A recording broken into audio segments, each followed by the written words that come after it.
একটা ছোট গ্রাম, দরিদ্র পরিবার, আর সেই পরিবারের ছেলেরা ছোটবেলা থেকেই তার স্বপ্ন বড়। বন্ধুরা খেলতো, কিন্তু রাহুল ব্যস্ত নিজের স্বপ্ন নিয়ে।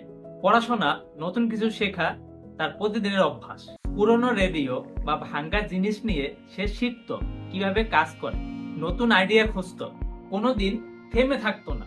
একদিন স্কুলে বিজ্ঞপ্তি দিল বিজ্ঞান প্রতিযোগিতা। সবাই ভেবেছিল শহরের ছেলেরা জিতবে, কিন্তু রাহুল থামলো না। রাহুল বানালো এক সোলার ল্যাম্প যা বিদ্যুৎ ছাড়াও আলো দেয়। বিচারকরা হতবাক। একটা পর একটা সফলতা, স্কলারশিপ, বিশ্ববিদ্যালয়ে ভর্তি।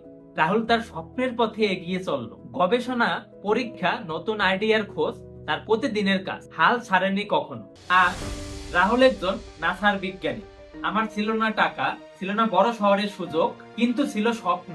তোমার জীবনও বাধা আসবে, কিন্তু মনে রেখো এটাই শেষ নয়, এটাই শুরু। তুমি পারবে, তুমি ইচ্ছা করলে সবকিছু করতে পারবে। ধন্যবাদ সকলকে। দেখা হবে পরের অন্য কোনো স্টোরিতে।